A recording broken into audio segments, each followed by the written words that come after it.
What it do? What it do? Back again. You dusty foot hoes. With Joey Diaz. Part 3. The best of Joey Diaz. What's the deal with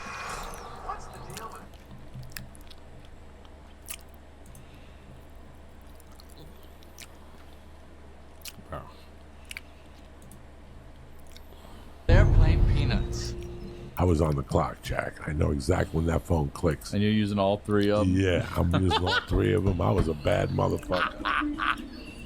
Oh, yeah. Torture. So when I saw all those cops, I was like, this ain't a game. They're going to fucking get me. So I went home to my girlfriend. I told her what I had seen. And we agreed on turning myself in. There was only a problem. I had a big fucking problem. On that night, Miami Vice, Don Johnson was marrying Sheena Easton. You were a huge It was Miami a wedding. I'm a huge Miami Vice fan. I'm waiting for this fucking wedding. I'm getting a gram of blow. I'm getting Chinese food. I'm fucking my girlfriend, and I'm going to celebrate the wedding. My man Crockett is going to marry Sheila fucking Easton on national TV. I got a fucking dilemma here. Dilemma. Lee, you think you're retarded? This is real retardation.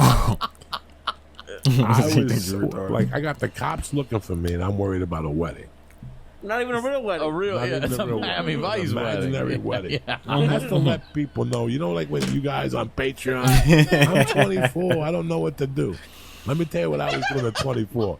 I was going to imaginary cocaine weddings. Okay? I'm the guy you want to listen to. I've done everything stupid in the world. I didn't even tell you what happened on that after I ate that pill. I found the pill on the floor. There's one right here. Yeah, no, it wasn't a gel cap. This was the fucking boogaloo pill, and I ate it. I had a rough night that night. I fell asleep on my wife twice, like talking to her. She's like, "Where are you going?" She goes, "You fell asleep talking to me." Anyway, I know I'm in trouble, but I got this wedding. Say, like, he's really coming. You could be like the best man in your or something. He like, I know, but this wedding, like, bro, it's not real. It's fake. What the fuck are you talking about, Joey? You gonna watch Elvis, his alligators? Is he there? So I said, "Fuck this. I'll turn myself in by My crib, I 9. can be my girls. Fuck y'all. I'll talk to them. I'll talk them out of this." You mean 9 a.m. on Saturday morning so you can watch No. Friday night? Because No, if I I'll remember go correctly, wasn't Miami Miami Vice Vice is Friday night Friday at night at 10 9. p.m.? Was it 9? 9 to 10. Yeah, yeah. I go, if I go in there at 9 and talk to them, I'll be home by 8. 30. The most boring person in the world. Right. I sit in my room, I smoke joints, I go to the gym, I go to a nice restaurant, like whatever is like something local to get the local flavor, and I'm back in my hotel room. Yeah. Those days of drugging and all that shit, those Yeah. days are gone. Yeah. We smoke a joint after the show in front of the hotel, and then every man goes their own way. You get a bag of Doritos, and you take it to your room and watch Law and Order till Maybe Side maybe phone you spank roll. one out. You do that. The highlight is that spank that you do around 3 o'clock in the afternoon, At the where end. you don't fuck around with tissues. You get, and not even a hand towel. You get the bath towel, and you drape that thing from your chest down to your balls, and you get lotion. I'm a dry guy. I usually just I don't use anything. When I'm in a hotel, I get that lotion. I fill my hand with that shit. That's disgusting. That is really fucking disgusting. That's really You can't be a normal Catholic and just go in a shower, hotel shower before I'm leaving. I get on the floor, I bang one out, I come on my own stomach, I loofah it off. It's good loofah chemicals and sperm. I don't put it on my face just in Get case it it out of attracts different people. You know, gay men can smell that sperm on your cheek and they go fucking bananas. It's like cologne. Yeah. You It's can take like a little Chanel. sperm, you put it on your fucking neck. It's like high It's like karate. cologne. Next thing you know, Yeah, karate. oh fucking, you got gay men. Oh, shit. You at an LGBTQ parade. You're playing the drums for go-go's. You know. Jim was something that I've What the never fuck is encountered going on? before. He seemed like a really nice teacher. We gotta have some fun, Greg Fitzsimmons. If we're gonna go down, we're gonna go down in flames. You know what I'm saying? I don't give a fuck no more. Yeah, he graduated in February '84. Okay, thank you, but we'll get you a job. Because in fact, we got a job that's perfect for you. You Italian? I go, no, I'm Cuban. He goes, don't say nothing to him. Just tell him you're Italian. Close enough. I'll never forget. This is horrible. He gives me this piece of paper and he goes, go down there. They want to talk to you at 9:45. Now, if you know anything about me, I'm going to get there at fucking 9. That's how I was raised, okay? So I get there at 5 after 9. I get there with my suit. My girlfriend goes with me. We are down to the money we took on the bus to get there. That's what we have. We don't have a dime of money. Every dollar we have, we just spent on the bus right there. She's waiting outside. I go inside. Only this could happen to me. Now I didn't have the Rockin' Robin's job yet. Like I was going for an interview that night later. This was my first interview of the day. And this is for a lunchtime bartender. So I go in there and I'm like, the paper says I'm looking for art. Art. Art. Hello. I'm here at 9 o'clock, 9:45. You know, the coffee's on, no art. I walk a little deeper. Art. Art. I keep walking. And there you go. There's an office, wide open. No. With the bank deposit and the safe wide open with stacks of money. I'm like, gotta get that money, Joe. Art's about to get ripped off. Art. 3, 2, 1. And I go in there, and I just start taking that stack of cash. I'm putting the cash down my pockets because I had done some bad. I'm putting it down my pockets. I'm putting it in my jackets. I take everything, but I'm a fucking gavone. I go for the quarters, the stacks of $10 quarters, and I put them all in this pocket here because this pocket was filled with cash. So when I walk out of the office, I walk in, and my jacket is twisted. This side's all heavy. It's all twisted. I walk out, and the guy's like, hey, what are you doing here? I'm like, I'm looking for Steve. He's like, Steve? We got no Steve here. I'm Art. I thought you were my 9:45. I go, no. I'm not looking for a job. My friend told me to meet him here. He goes, oh, I'm sorry. What restaurant? I go, I think it's Emilio's. He goes, I think that's down the corner. And I walked out of there. And that's when I heard him go, come back. And by that time, I grabbed my girlfriend and we just took off. 20s were flying out of my jacket. We're running up the fucking hills of San Francisco. We finally see a bus, and we get on the fucking bus, and we jump on it. Whew, we get to the back. We're like, was that close? She goes, what the fuck just happened? I go, let me tell you what just happened. I start giving her like $100 in quarters, and I'm taking 20s out of every fucking suitcase I got, every package. And also we counted up, I don't know, $1,000. We put it in our pocket. She had 100 in quarters. And as I'm getting off the bus, a little old lady goes, whose $20 bill is this? And I go, it's mine, but fuck it, you take it for good luck. She goes, God bless your soul. And I made a score.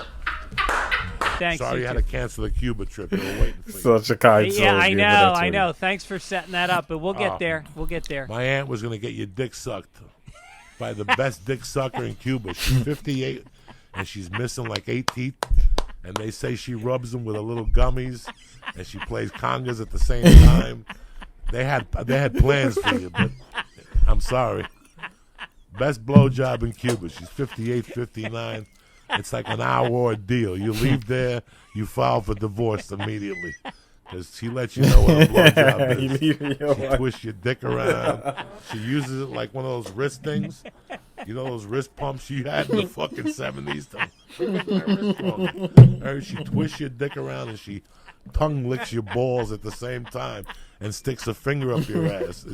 It's tremendous. The best blowjob. It's amazing.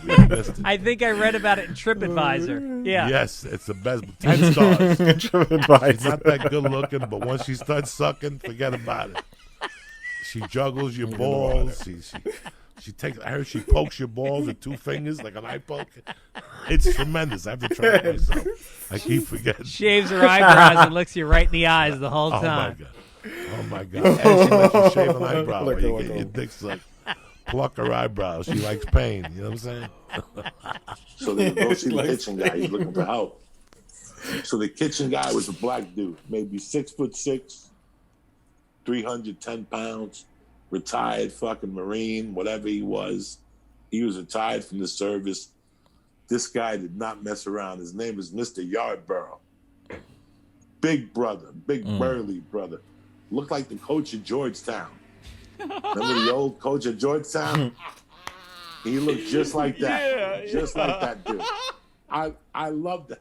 I love that motherfucker. He used to coach Patrick Ewing. Yeah, I what the love fuck? that I mother- can't even believe I can't remember John Thompson. What the fuck's his name? Yes, Mr. John Yarborough. Thompson. So Mr. Yarborough says to me, I go in there and I had my file, my paperwork in my hand that the counselor gave me. He goes, give this to the kitchen guy. So I gave it to him and he looks at it. He goes, Jose Diaz. He goes, you look like a baker. Jose Diaz. Because you look Italian. What nationality are you? I go, I'm Cuban, sir. He goes, Cabano. That's good. You people put good seasonings in the food. He goes, I want you to be my baker.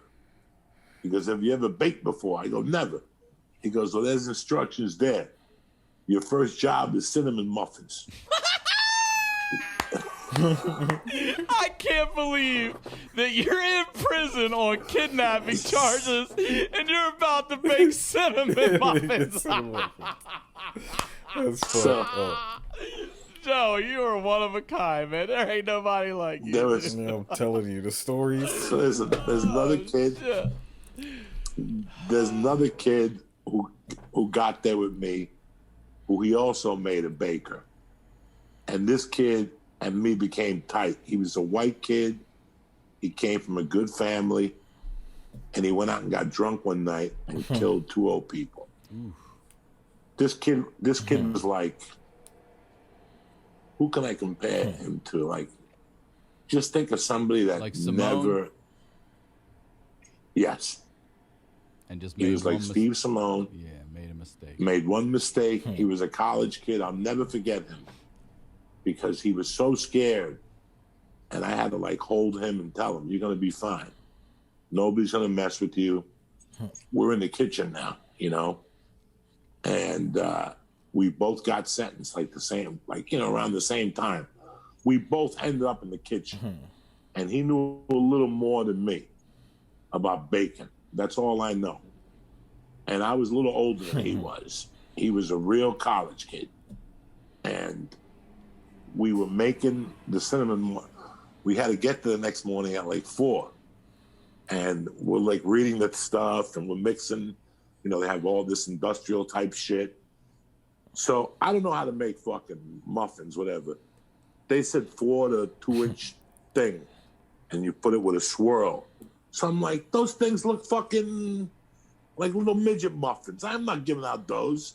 If I'm gonna bake, I'm gonna bake right, cinnamon muffins. So I made these big fucking flying saucer things, and I started putting them in the oven. He's over here with the Cinnabon fucking box.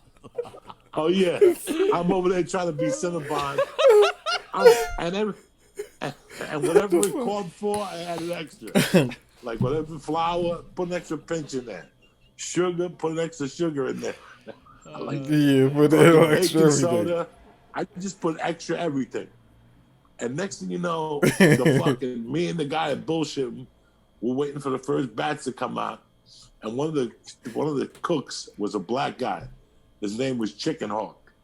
His real name was I love the nicknames. Chicken Hawk. his real name What was the fuck? Spencer Antoine. I loved him. I loved him since day one. He was a black dude that had a James Brown haircut, but his eye used to wander, and he really was crazy. He took a liking to me. He's like, "What the fuck is burning?" And I go, "I don't smell nothing burning." He goes, "What the fuck is wrong with you, boy? Something's on fire over there." And sure enough, the oven was. Like, I could imagine what happened. Because he put all that yeast, all that extra shit. He probably like quadrupled up on everything. He making big ass. The shit probably expanded and got so big. And then they up in there set the fire in the bullshitting. prison kitchen, dude. You're too much. I'm gonna tell you something. If there's something black people hate, it's fucking fire. I thought you were gonna say burnt food. Let me tell you something. Black people Right. hate fire. Just from natural. They just lose their mind when there's a fire, black people. It's their DNA. Yeah, he hate fire. I thought everybody hate fire. My bad. I didn't know it was something that was specific to black people. Oh shit. I love to That's death funny. African Americans, but you light a fire on an African American, they'll run fucking quicker than the KKK's for chasing. These brothers in Just this said, prison, yup. Nah. Yo, Joe, he's a nigga. All these fucking stories. Alright, that's the end of that one. I'll be back again with another one you already know. We back at it. Like and subscribe. I'll be back at y'all with another one. Let's go.